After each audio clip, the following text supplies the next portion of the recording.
بسم اللہ الرحمن الرحیم۔ السلام علیکم ورحمۃ اللہ وبرکاتہ۔ بہت سے جانور بہت خود غرض لگتے ہیں، جیسے جنگل کا بادشاہ شیر ہو، اس کے شکار کو اس کا بھائی بچہ کوئی بھی ہاتھ لگائے یہ اس کو مارنے پر آمادہ ہو جاتا ہے۔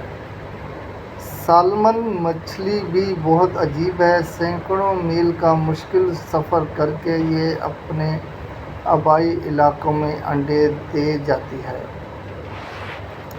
لیکن ان بچوں کی پرورش اور پیدائش کا انتظام نہیں کرتی، ان کو فطرت اور تقدیر کے حوالے چھوڑتی ہے۔ ایک مادہ چمگادڑ جو اپنے نر سے ملاپ کے بعد اس نر کو ہی مار دیتی ہے، لیکن اگر آپ جانوروں کی دنیا پر آگاہ ہوں تو آپ کو یہ خود غرضی نہیں لگتی، کیونکہ ان کی دنیا ہی ایسی ہے۔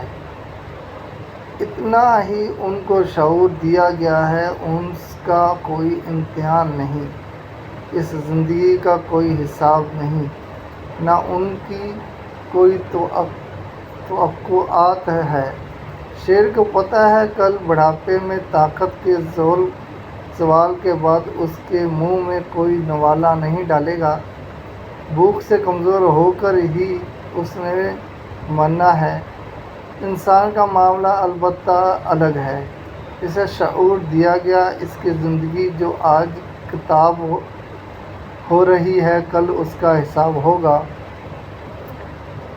جس انسان کو یہ یاد رہتا ہے وہ اپنا حساب درست رکھتا ہے، جو خود غرض بن کر یہ بھول جاتا ہے کہ موت اس پر ہنستی ہے، موت کہتی ہے خود کو جانور سمجھ لینے والے انسان، میں نے تو ہر روح کو لے کر جانا ہے، بس تم خالی ہاتھ دنیا چھوڑ کر جاؤ گے اور تمہیں پتہ چلے گا تم سے حساب انسانوں کا ہونا ہے، تب تم کرو گے کیا؟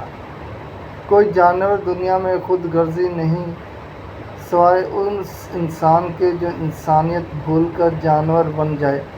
یہ خود غرض لوگ دنیا کو انسانیت کے لیے وہ جنگل بنا دیتے ہیں جہاں کمزوری جرم سمجھی جاتی ہے، وقت کی ایسے طاقتور ظالم کی ہمراہی بھی جرم ہے۔